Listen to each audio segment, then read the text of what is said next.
साल 1974 अफ्रीका के गरीब देश युगांडा में रात का अंधेरा फैल चुका था। राजधानी कंपाला के शानदार कबाबा पैलेस के अंदर एक गर्भवती औरत दर्द से चीख रही थी, क्योंकि उसके 6 फीट 4 इंच लंबे दानव जैसे दिखने वाले उसके पति ने उसे एक टेबल पर बांध रखा था। वो पहले उसके हाथ काटता है और पैरों की जगह सी डालता है, फिर पैर काटकर हाथों की जगह सी देता है। वो तड़पती हुई चिल्लाती रहती है, चीखती रहती है, लेकिन उसकी जान निकलने के बाद भी वो दानव उसके सामने बैठकर घंटों तक उसे देखता है और बातें करता है। फिर वो हैवान उसका सर काटकर अपने फ्रिज में रख देता है। ये कोई हॉरर फिल्म की कहानी नहीं थी, ये कहानी थी युगांडा के खूंखार तानाशाह ईदी अमीन की। अगर आप अडोल्फ हिटलर और जोसेफ स्टालिन को दुनिया का सबसे बेरहम डिक्टेटर मानते हैं, तो शायद आपने ईदी अमीन के बारे में ठीक से नहीं सुना होगा, क्योंकि इसके क्रूर कामों की लिस्ट इतनी लंबी है कि कई लोग इसे द बूचर ऑफ युगांडा यानी युगांडा का कसाई कहते थे। कहा जाता है कि ये जिन लोगों को मरवाता था, कई बार उनकी लाशों के साथ घंटों बातें करता था, उन्हीं के पास बैठा रहता था, और कुछ रिपोर्ट्स में तो यहाँ तक दावा किया गया है कि कई बार वो अपने विक्टिम्स का कच्चा मांस तक खा जाता था। 70 के दशक में युगांडा में मौत का दूसरा नाम था ईदी अमीन। बाहर से देखने पर वो मिलिट्री यूनिफॉर्म पहनने वाला हंसमुख राष्ट्रपति दिखाई देता था। मीडिया के सामने हंसता था, जोक्स मारता था, खुद को अफ्रीका का सबसे ताकतवर आदमी कहता था, लेकिन उसके महलों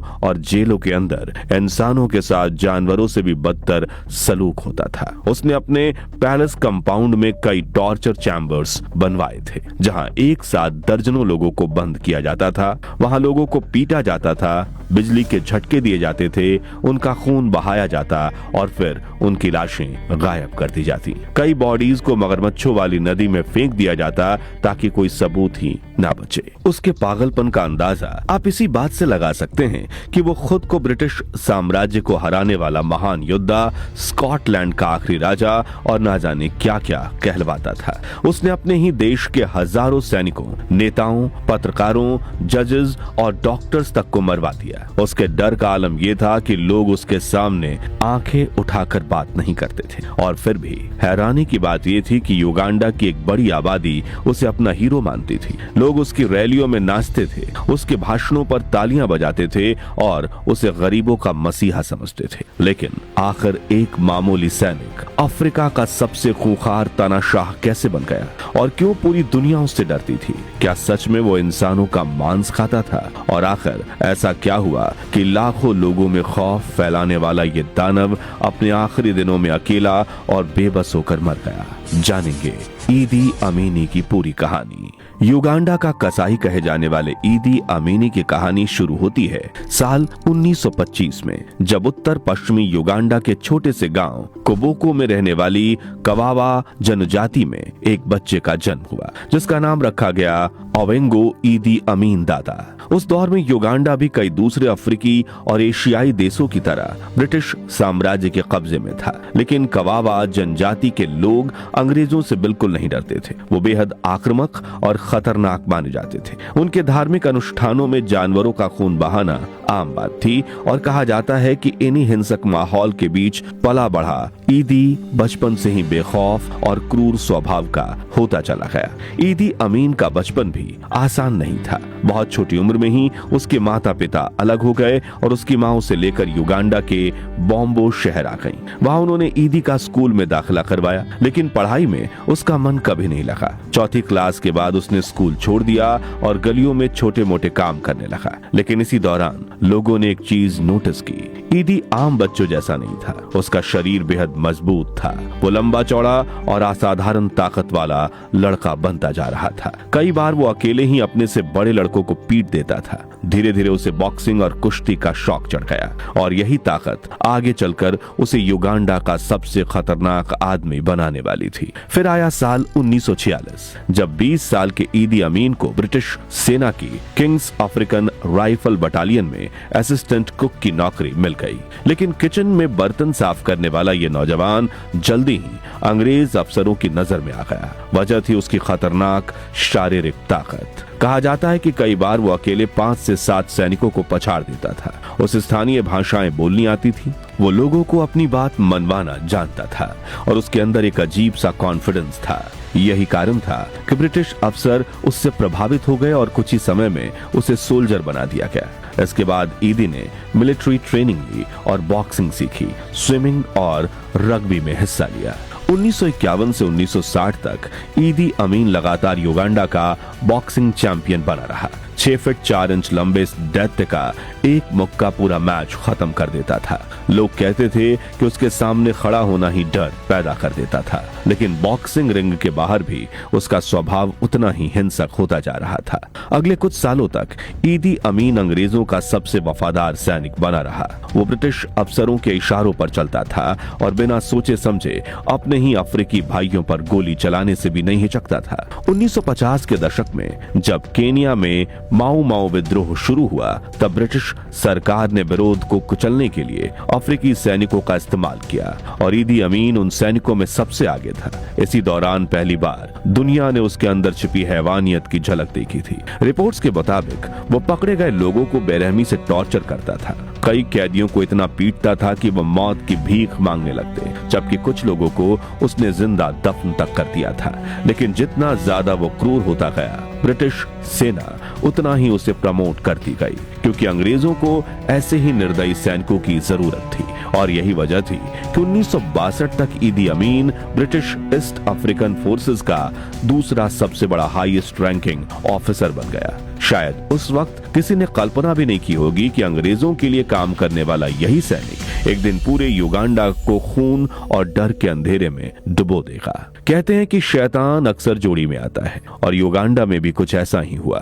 जब 1960 के दशक में ईदी अमीन की मुलाकात हुई मिल्टन ओबोटे से, दोनों ही ब्रिटिश कॉलोनियल आर्मी में तेजी से ऊपर बढ़ रहे थे। दोनों ने अंग्रेजों के लिए अपनी ही अफ्रीकी लोगों पर गोलियां चलाई थीं।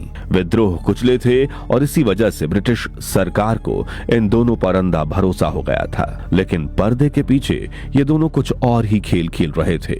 धीरे धीरे ईदी अमीन और मिल्टन ओबोटे ने मिलकर अफ्रीका से गोल्ड, आइवरी यानी हाथियों के दांत और हथियारों की स्मगलिंग शुरू कर दी। ब्रिटिश आर्मी की सप्लाई से बुलेट्स और गन्स गायब होने लगी और ये दोनों काला बाजार करके अंधाधुंध पैसा छापने लगे। उस दौर में युगांडा के जंगलों से निकलने वाला सोना और आइवरी इंटरनेशनल ब्लैक मार्केट में करोड़ों की कीमत में बिकता था और क्योंकि दोनों हाई रैंकिंग ऑफिसर्स थे, कोई उन पर शक करने की हिम्मत तक नहीं करता था। लेकिन 1960 आते आते ब्रिटिश ऑफिशियल्स को इनके कारनामों की भनक लगने लगी। जांच की बात होने लगी, मगर तब तक बहुत देर हो चुकी थी। पूरा युगांडा अब आजादी के लिए सड़कों पर उतर आया था। जगह जगह प्रदर्शन हो रहे थे। लोग ब्रिटिश रूल खत्म करना चाहते थे और इसी उथल पुथल के बीच मिल्टन ओबोटे ने खुद को जनता का नेता बनाकर पेश करना शुरू कर दिया। वो लोगों को आजादी के सपने दिखाने लगा। दूसरी तरफ ईदी अमीन सेना के अंदर अपनी पकड़ मजबूत करता जा रहा था। फिर आया 9 अक्टूबर 1962, वो दिन जब युगांडा को ब्रिटेन से आजादी मिली। देश में जश्न मनाया गया, झंडे बदले गए और मिल्टन ओबोटे बन गया युगांडा का प्रधानमंत्री। वहीं ईदी अमीन को सेना में बड़ी जिम्मेदारियां मिलने लगी। कुछ ही सालों में वो commander of the Uganda army और फिर कमांडर ऑफ ऑल फोर्सेस बन गया।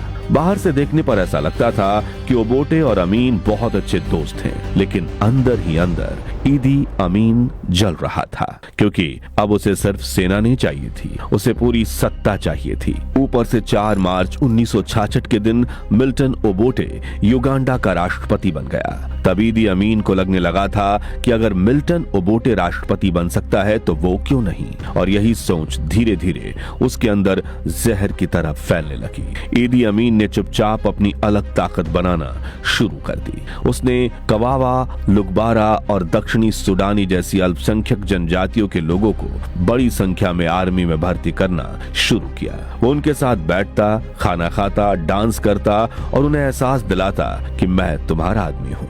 धीरे धीरे सेना के अंदर एक ऐसा गुट तैयार हो गया जो देश से पहले सिर्फ ईदी अमीन के प्रति वफादार था। उन माइनॉरिटी सोल्जर्स के लिए ईदी कोई ऑफिसर नहीं बल्कि भगवान बन चुका था। 1969 आते आते ईदी अमीन इतना ताकतवर हो चुका था कि उसने मिल्टन ओबोटे को रास्ते से हटाने की कोशिश भी की। रिपोर्ट्स के मुताबिक उस पर जानलेवा हमला करवाया गया, लेकिन ओबोटे बच गया। अब उसे समझ आ चुका था कि उसका सबसे भरोसेमंद दोस्त ही उसकी कुर्सी छीनना चाहता है। सतर्क होते हुए उसने ईदी अमीन की ताकत कम कर दी और उसे डिमोट करके ऑल फोर्सेस की जगह सिर्फ आर्मी का चीफ बना दिया गया। लेकिन यही उसकी सबसे बड़ी गलती साबित हुई, क्योंकि अब ईदी अमीन सिर्फ गुस्से में नहीं था, अब वो बदले की आग में जल रहा था। इसी दौरान वो लगातार आम जनता के बीच जाने लगा।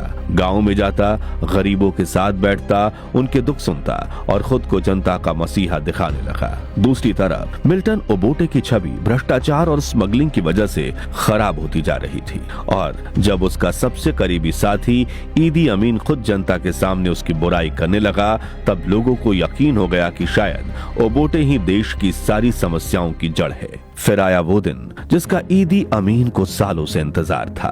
25 जनवरी 1971 मिल्टन ओबोटे सिंगापुर में कॉमनवेल्थ समिट अटेंड करने गया हुआ था, और उधर युगांडा में ईदी अमीन ने अपने वफादार सैनिकों के साथ राजधानी की सड़कों पर कब्जा करना शुरू कर दिया। एंटबेबे इंटरनेशनल एयरपोर्ट ब्लॉक कर दिया गया, मुख्य सड़कें बंद कर दी गईं, सरकारी इमारतों और रेडियो स्टेशंस पर सेना तैनात कर दी गई। कुछ ही घंटों में पूरा तख्ता पलट हो चुका था, और फिर नेशनल रेडियो पर एक अनाउंसमेंट हुई। ईदी अमीन ने खुद को युगांडा का नया राष्ट्रपति घोषित कर दिया था।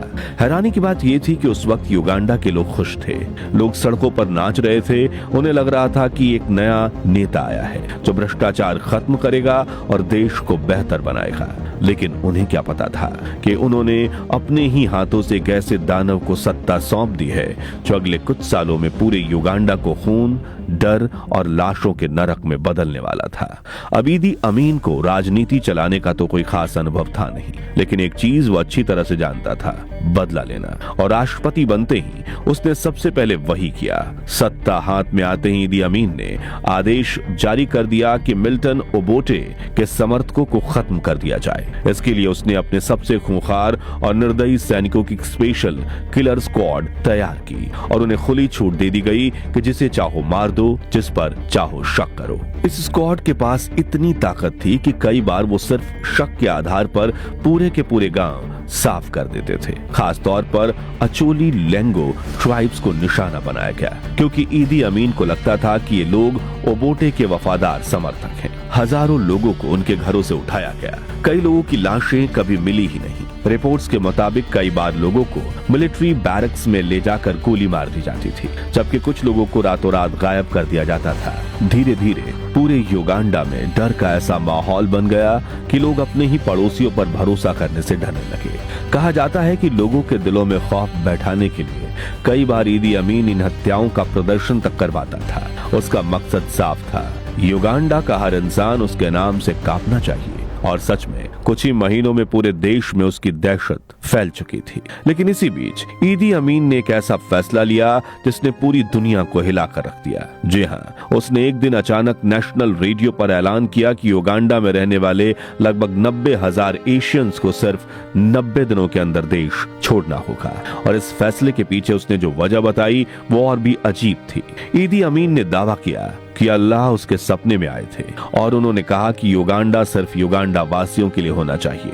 यह सपना सच था या सिर्फ बहाना, ये राज आज तक कोई नहीं जान पाया। लेकिन इसके बाद युगांडा की सेना ने एशियंस पर अत्याचार शुरू कर दिए। उनकी शॉप्स, फैक्ट्रीज, हाउसेज और बिजनेसेस पर कब्जे कर लिए गए। लोगों को घरों से निकाल दिया गया।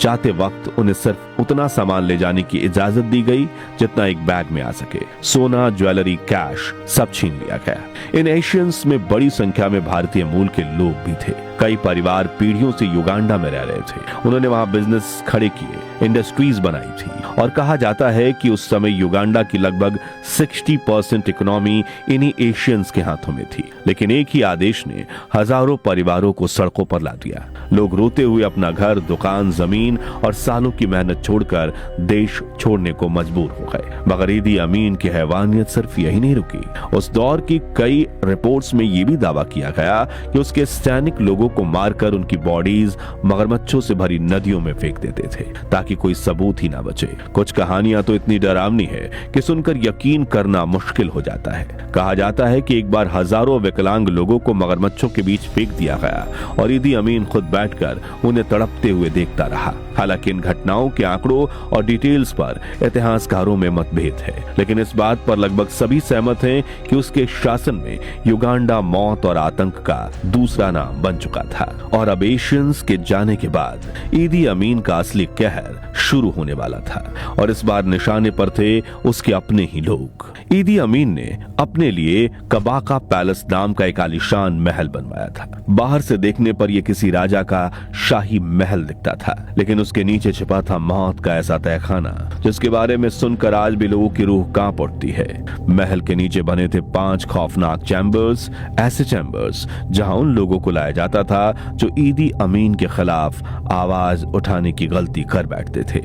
इन चैम्बर्स में ना कोई खिड़की थी, ना हवा आने की जगह, ना रोशनी, सिर्फ अंधेरा, घुटन और मौत। इनके छोटे छोटे लोहे के दरवाजों में हमेशा बिजली दौड़ती रहती थी, यानी अगर कोई कैदी डर और घबराहट में दरवाजे को छू भी ले तो वही बिजली के झटके से उसकी मौत हो सकती थी। ईदी अमीन की सेना लोगों की आंखों पर पट्टी बांधकर उन्हें इन चैम्बर्स में फेंक देती थी, फिर दरवाजे बंद कर दिए जाते थे। बंद लोग चीखते, मदद की भीख मांगते, दरवाजे पीटते, बाहर निकलने की कोशिश करते, लेकिन दरवाजे तभी खुलते जब अंदर से आवाजें आना बंद हो जाती। यानी चैम्बर के अंदर मौजूद हर इंसान या तो भूख प्यास से मर चुका होता या बिजली के झटकों से तड़प तड़प कर दम तोड़ चुका होता। और हैरानी की बात यह है कि ईदी अमीन सिर्फ एक तानाशाह नहीं था, वो हिटलर से बेहद प्रभावित भी था। कहा जाता है कि उसने कई बार इन चैम्बर्स में जहरीली गैस तक छुड़वाई ताकि अंदर बंद लोग धीरे धीरे तड़प कर मर जाएं। कुछ रिपोर्ट्स के मुताबिक उसके शासन के दौरान लाखों लोग या तो इन टॉर्चर सेल्स में मारे गए या फिर गायब कर दिए गए, जिनका आज तक कोई रिकॉर्ड नहीं मिला। लेकिन ईदी अमीन की दरिंदगी सिर्फ हत्या तक सीमित नहीं थी, उसके अंदर एक खौफनाक मानसिक विकृति भी थी। कहा जाता है कि वो कई बार अपने पसंदीदा हॉस्टेज या दुश्मन को खुद अपने कमरे में बुलाता था, उन्हें टेबल या बिस्तर से बांध देता था और फिर घंटों तक उनके साथ खेलता रहता था। 6 फीट 4 इंच लंबे और लगभग 135 किलो वजनी इस दानव की पकड़ से छूट पाना लगभग नामुमकिन था।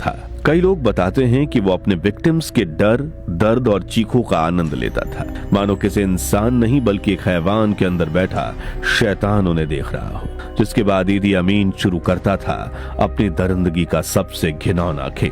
कहा जाता है कि वो लाशों के शरीर के अलग अलग हिस्से काटकर अपने फ्रिज में स्टोर करके रखता था। कई रिपोर्ट्स और अफवाहों में तो यहां तक दावा किया गया है कि वो ह्यूमन फ्लैश यानी इंसानों का मांस तक चबा जाता था और फिर खून से लथपथ उन्हीं लाशों के पास घंटों बैठा रहता, उनसे बातें करता और कई बार तो वहीं सो भी जाता। ईदी अमीन के कितनी बीबियां थीं और कितने बच्चे थे, इसका सही आंकड़ा आज तक कोई नहीं जानता, लेकिन उसकी निजी जिंदगी भी उतनी ही खौफनाक थी जितनी उसकी तानाशाही। और वीडियो की शुरुआत में हमने ईदी अमीन के जिस बेरहमी की बात की थी, वो घिनौनी हरकत उसने अपनी चौथी पत्नी के साथ ही की थी, जिससे उसका 1 साल पहले तलाक हो चुका था और वो उस वक्त प्रेग्नेंट भी थी। उसकी 5वीं पत्नी ने बाद में एक ऐसा दावा किया जिसने पूरी दुनिया को हिला दिया। बताया जाता है कि वो एक बार गलती से उसके कमरे में चली गई, जहां ईदी अमीन किसी को भी जाने नहीं देता था। कमरे के अंदर का मंजर देखकर उनके होश उड़ गए। वहां एक बड़े फ्रिज में 2 कटे हुए सर रखे थे और आसपास कुछ ऐसी लाशें पड़ी थीं जिनके कई ऑर्गन्स गायब थे। किसी के होंठ नहीं थे, किसी का लीवर गायब था, तो किसी के शरीर के दूसरे अंग काटे जा चुके थे। वैसे तो ईदी अमीन के जिंदगी का यह अंधेरा हिस्सा लंबे समय तक दुनिया से छिपा रहा, लेकिन कई बार उसने खुद अपनी बातों में ऐसे इशारे कर दिए जिन्होंने लोगों को डरा दिया। एक बार उसने कहा था, ह्यूमन मीट लेपर्ड मीट से ज्यादा साल्टी यानी नमकीन होता है।